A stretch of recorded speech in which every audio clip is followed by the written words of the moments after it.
کراتا ہے کہ نہیں کراتا، اس کی رحمت کا در اتنا وسیع ہے یا نہیں ہے؟ اگر ماں کی رحمت اتنی ہے، ایک حصہ رحمت کا جو حصہ ہے، تو تم نے یہ سمجھا کہ تم رب کی طرف پلٹ آؤ گے، تمہارے گناہ معاف نہیں ہوں گے؟ ہوں گے، ہر صورت ہوں گے، یقینی ہوں گے۔ دوسری مثال کیا دی؟ ایک بچہ ہے، اس کا باپ بڑا طاقتور ہے، اللہ کے ساتھ مثالیں نہیں ہے، سمجھانے کے لیے بات ہے، بڑا طاقتور ہے، اس بچے کو ایک ڈاکو نے اٹھا لیا، اغوا کر لیا، اور یہ شیطان ابلیس ایمان کا ڈاکو ہے، ایمان کے اوپر نقب زنی کرتا ہے، اعمال کے اوپر نقب زنی کرتا ہے، نمازوں کے اوپر نقب زنی کرتا ہے، یہ بھی ڈاکو ہے۔ ایک ڈاکو نے اٹھا لیا، بچہ اس کی قید میں چلا گیا، باپ بڑا طاقتور ہے اور ڈاکو بڑا کمزور ہے، اسلاف نے باضابطہ یہ مثالیں دی ہیں۔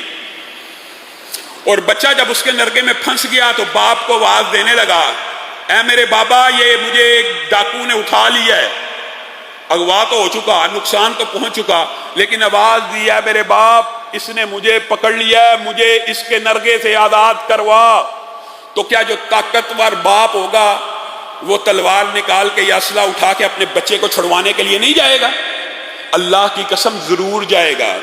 تو تم کیا سمجھتے ہو کہ اگر تم شیطان ابلیس کے نرگے میں پھنس گئے ہو، کسی گناہ میں مبتلا ہو گئے ہو، ہوش آ گئی ہے، تو اپنے رب کو پکار لو، اس کو ندا دو، اس کو صدا دو، اے میرے رب، میں شیطان لعین کے قبضے میں آ گیا، غلطی ہو گئی، پھنس گیا، بہک گیا، اب مجھے اس کے چنگل سے نجات دے دیجئے۔ تو کیا رب نجات نہیں دے گا؟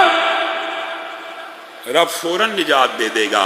رب آگے بڑھ کر تمہاری اس صدا کو، تمہاری اس ندا کو قبول کرے گا، اور فی الفور تمہیں اس کے نرگے سے نکلوا دے گا۔